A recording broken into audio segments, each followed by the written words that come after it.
Sabina. I'm also based in Munich. I'm earning my money by being a coach and consultant, supporting organizations, individuals, and teams, basically to improve their way of collaboration.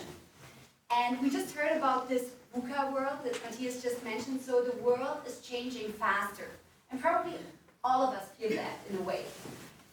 However, have you ever learned in school how to reflect properly to deal with that world? Did anyone have a topic, reflection, between math and maybe language class, English? No? Where do we get the skill from of reflecting? At university? Is there some sort of subject called reflection? At work? Sometimes, maybe.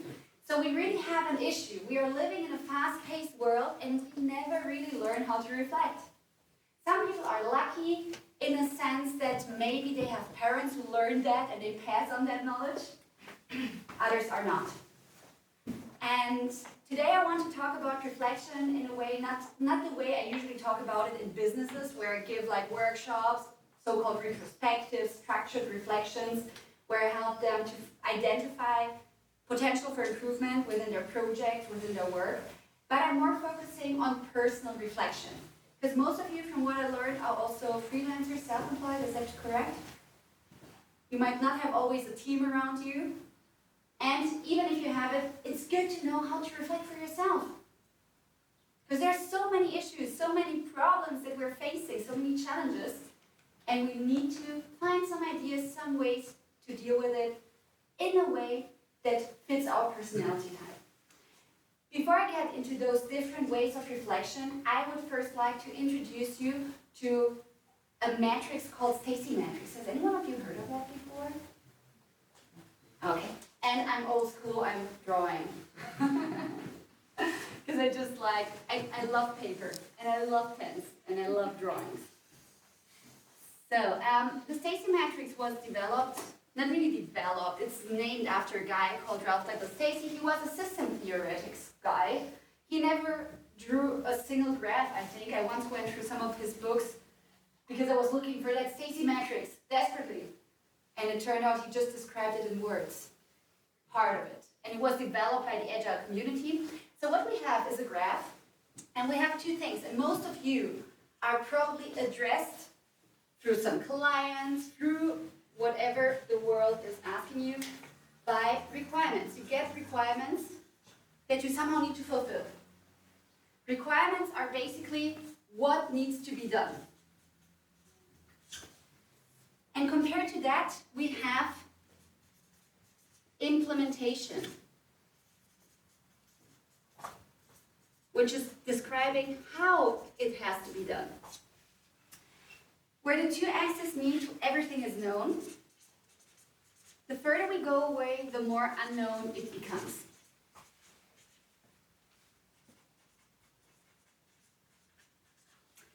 So, as I said, Ralph Douglas Stacy was really trying to analyze different systems.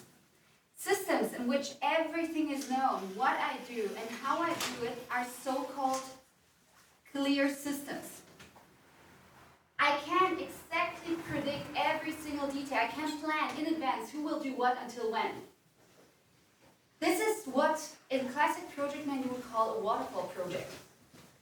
Ever heard of it? Like you have a plan, you have a Gantt chart, you can really write down the different work packages, how much time it will take, and so on and so forth. You can plan ahead with classic project management, for example.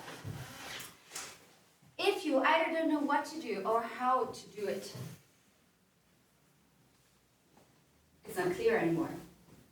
But we have something different. We have systems that are complicated. So here we know exactly if we have an action and a reaction, we can exactly say how they play into each other. We can predict it.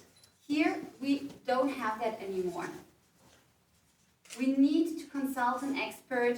We need to look it up. We really have to untangle the unknown. There are things that are unknown to us. but at least we are aware of not knowing it. We know that we don't know. And here it's the same. Then there's another type of system, it's a complex system. Complex and complicated are quite often used the same way. Most people are not aware of what the difference is. But the difference is quite simple. If you have actions and if you have reactions, in complex systems, you partly know things, but there are many blind spots. There are many things you don't know, and you don't know that you don't know them. And action and reaction are often not, you cannot really untangle how they belong to another. Think of the pandemic. Like in the beginning, they were trying to trace down every single incident, and at a certain point, so many people were involved. Okay, they got it somehow. It was complicated, it was a lot of effort they had to put in, but they were still trying to trace it, and at a certain point it became complex, and then there's a subpart, chaotic. And chaotic is basically, I don't know what I do, I don't know how I do it, everything is like a huge mess. So it doesn't matter where you work, in which type of area, in which type of field, the different challenges that you face are either clear, complicated, complex, or chaotic, more or less. Unfortunately, there's no equation, no mathematical equation to find out where I am on this graph. However, what is important to know is for every different task, for every different challenge you are having here, for every different system, you need different approaches. Because here you can simply plan, you can copy-paste from your past experience. Here you have to identify the bottlenecks. You have to find out what you don't know, and then to really get this knowledge from experts, look it up in books. Here, where it's complex, we try to reduce complexity by not planning everything at once, but instead we're cutting the big project into smaller pieces. And we work in so-called iterations, which means we're just planning the next sprint in detail. So basically it's kind of cutting down the elephant, you could say. That's our elephant. And if you work agile, you probably heard of agile, Scrum, those things, objectives and key results, instead of like first creating the butt of the elephant, which is not functional, you try to create like a little baby elephant and to let it grow. And here, chaotic, there are things, there are methods like design thinking. I know there are many designers in here as well, where you're basically accepting that you cannot know what your client wants because your client does not know what he or she wants. And so what you do, instead of making wrong assumptions, you go to the place where things happen and you try to observe and to identify patterns. And you try to find out what a product is that the market needs. And you want to try out if it will be an elephant at least, or if it's a giraffe. So this is something you should know before trying to implement a product. So when we get back to project management and product development. And we have on one hand system theory, we have on the other hand, so this is kind of a mix, finding solutions to problems in form of projects or products. It's all messed around. But basically what I'm telling you here is, depending on which system you're in, you need a different way of communicating and you need a different pace of reflection. In classic project management, usually you reflect only one single time. There is a cycle called Deming cycle consisting of plan, do, check, and act. And in classic project management, you go through the cycle only one single time. You can only do that if you have a lot of experience. If you can copy-paste from past projects. Here, when you are in complicated systems, you can, for example, work with a method called Kanban or whatever, but in general, you can take more time for reflecting, let's say, 4 to 6 weeks in product development. It's just for giving you a feeling, for making one point. When we take complex system, when we work, for example, with Scrum or objectives and key results, it's one time per iteration. In Scrum, so iteration is like one of those cycles, going once through this cycle.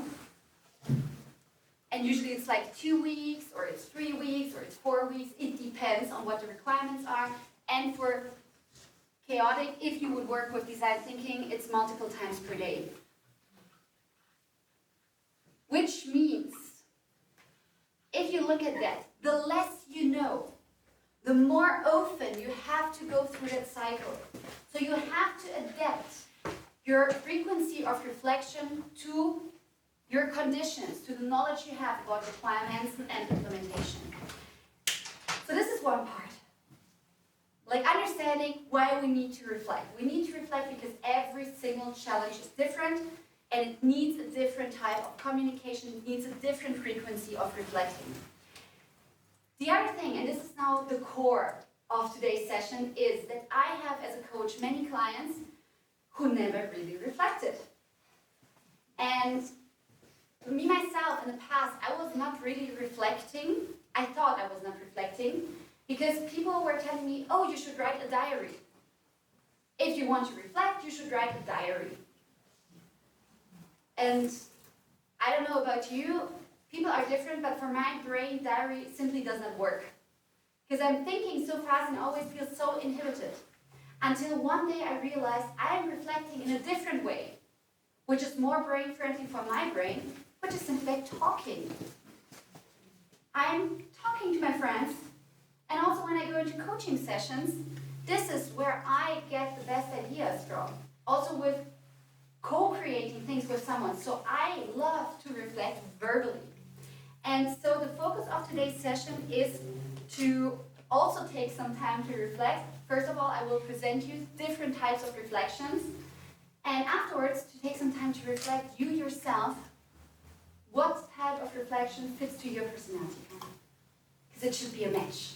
That's like a big goal. The first thing, I already mentioned it, and it's legend, diaries. There are people who get the best ideas from writing them down. There are different forms of writing diaries. You don't have like simply to write a diary every single day because this can sometimes be pretty demotivating as soon as you skip one day and you feel like, oh, I need to catch up. But there are people who have just reflection diaries. So whenever I have a challenge, I write it down, and through that, I realize what I need, what the next best step is for improvement. There are also things like 1 line a day diaries or 6 questions that you can answer. And writing it down with or without structure depends highly on your personality type, what you need. There are also like pre-printed diaries that ask you different questions every single day. If you haven't tried it out, it's worth to try out all of the techniques so you can find out what fits your personality type.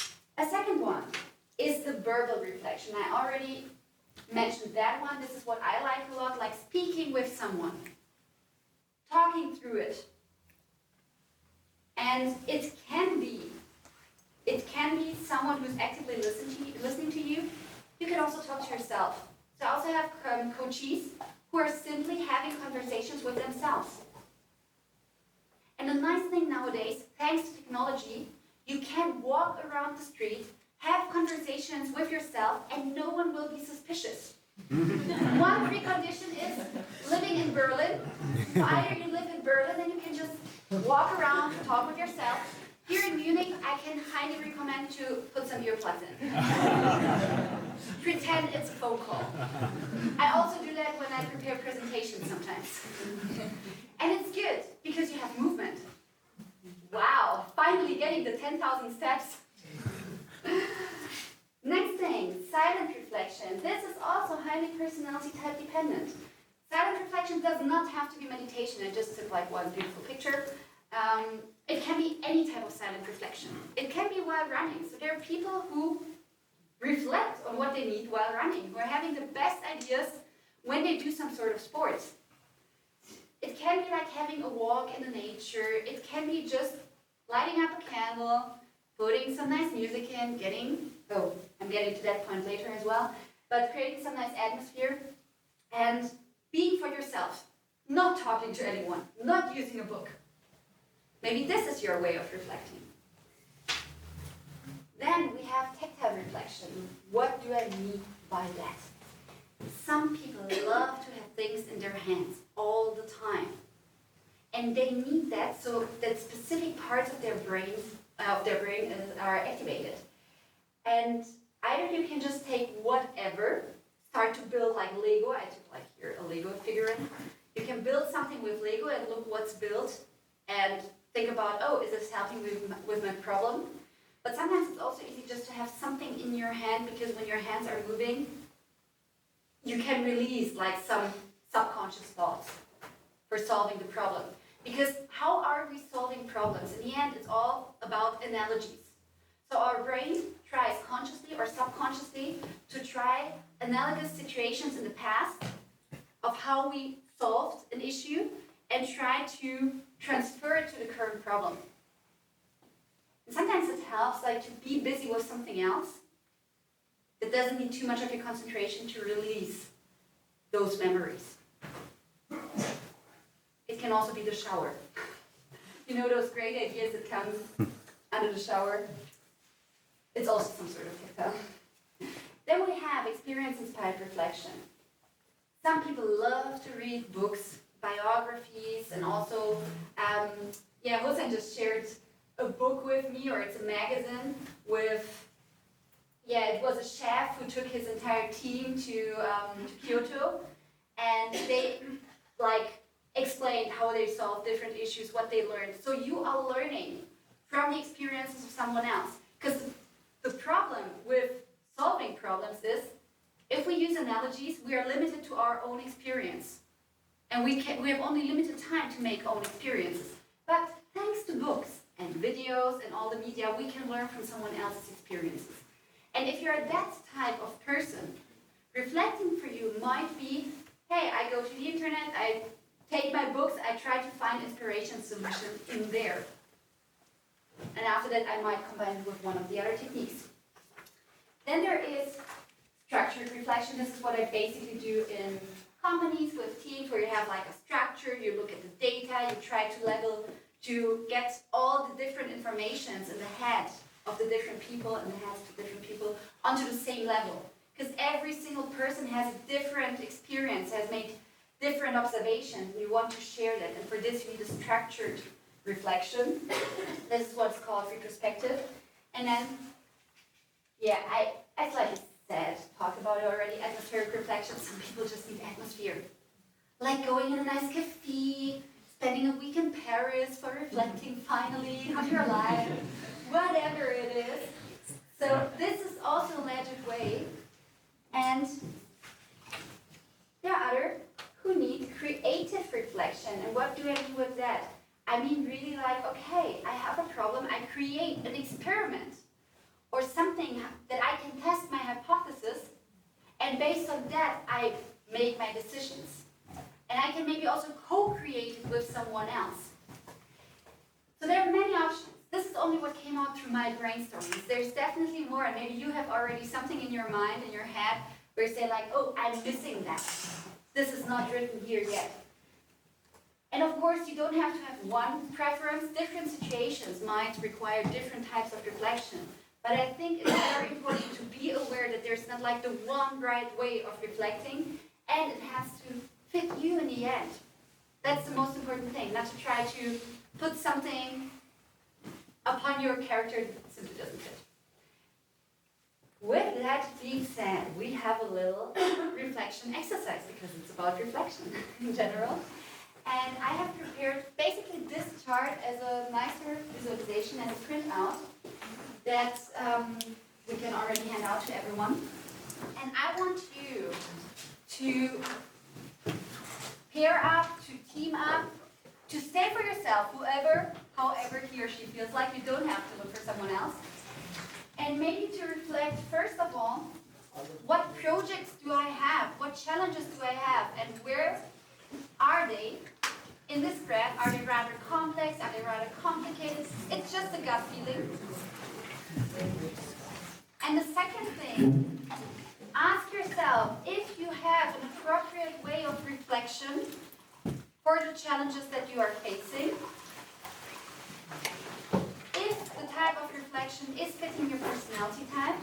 And if you would try to, if you would like to try something new out of those different types of reflection, maybe a little experiment yourself to find out if another way of reflection fits better your challenges and your personality type. If anyone needs pens, do you have enough? Probably?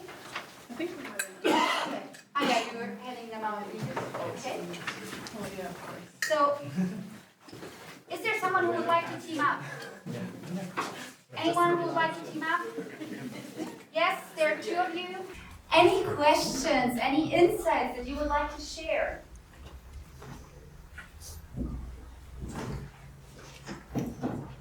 Yes. So I realized for myself I don't have one way of reflecting because kind of it depends on the challenge. Sometimes it's like a work-related challenge. I do like to exchange ideas and bounce ideas. Sometimes if like I experience some kind of emotional distress or like a failure, I like to do it on my own, but like really looking to and then like go through my head, what did I learn? And then maybe being in the shower, like I found out, okay, this was actually good because blah, blah, blah, blah. But just the idea that there are different types of reflection is really useful, like to be aware of. It's quite often it's something that we do, but we're not aware of. And putting that from unawareness into awareness might be already a game changer. Like especially when you're consciously trying to solve a challenge, then you can make conscious decisions. Thank you so much.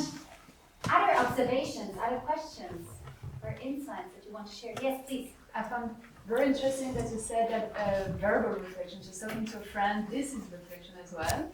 And I noticed I would struggle to really see that as a reflection because I know I have some interesting dialogues and then I forget about it and I have like a fear that it disappears.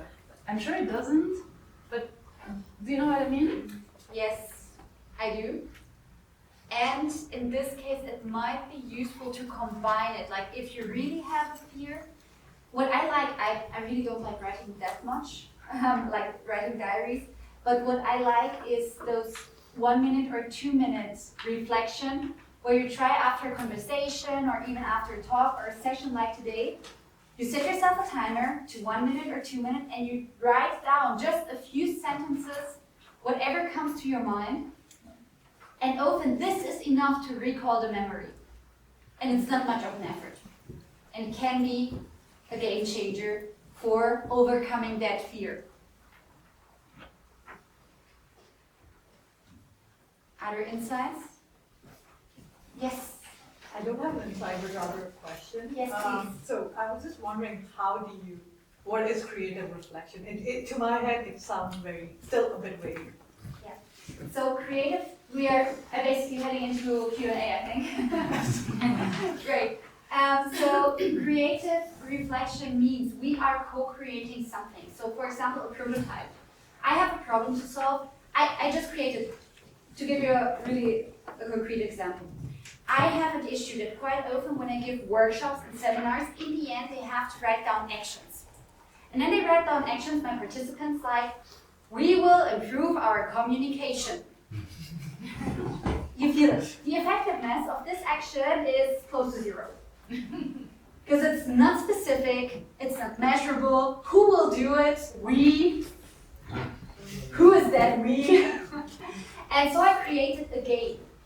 And while creating this game, I was also creating like a prototype. First, like what is in my head as an idea. I presented it to others, I got feedback, and I let them co-create the nudges, the coaching questions for that game. And now I'm proto-testing, test playing is what we call it in serious game design. I'm test playing this now and getting feedback and kind of reflecting by doing something. So I'm getting data and getting feedback. And this is like creative. I don't mean creative like, oh, I have thoughts. Everything is kind of creative in that way, but creating. Coming from creating, like you are producing something and this is what you get feedback for. Other questions? Yes. Other methods that somehow fit more the different types of complex, chaotic, complicated. So one thing that is important to know, this is for systems. Whenever you work with people, you're at least in the complex part. Because you might have already observed that it's pretty hard to understand yourself. And it's even harder to understand the mechanics of a group of people. So whenever you work with people, it's getting complex whenever it comes to rather emotional things to reflect on. And what I can recommend is in those things when you have like the elephant in the room, something unspoken, is for example to use this tactile reflection. I'm using, do you know Lego Serious Play by any chance, anyone? So it's basically using Lego to create and co-create things, and you can use it for retrospective, for structured reflections. And the nice thing is that people start to build things that they're not able to speak out, but the hands are able to build it. And suddenly it's there, and then you're asking like, okay, you have built our team, and there's a big elephant in the middle. And this is like a true story. It was really the elephant in the middle, from Lego to Flo. And it wasn't only this group that built it, it was 3 out of 4 tables. It was the 3 tables where the CEO was not participating. And we soon found out why this company had a communication issue, because the CEO was micro-managing. And all the time when the team leaders decided something, she was deciding something else. And she was literally the elephant in the room in this construction. And no one would have addressed it if we would have just stayed on a verbal level. And when it gets complex, you can use like those methods. They are powerful, but they also need good facilitation. You need to have someone experienced to guide you through it, because otherwise you can open up wounds that you cannot close in time anymore. So the more emotional it gets, the better it is maybe to get a professional coach for that, or even a mediator, someone who's actually trying to solve conflicts, depending on how deep they are. Yeah. This is something that I would definitely use whenever it gets more complex, complicated. The tactile part. Also in design thinking, this is what you do. So you build prototypes, you create mock-up web pages, you use a 3D printer, whatever is needed, you try to get feedback, and this is where you use the tactile approach. Also for your potential clients, so they can give you feedback, how is this experience? So it's tactile, it's creative as well. Sabina, thank you for sharing all your insights with us.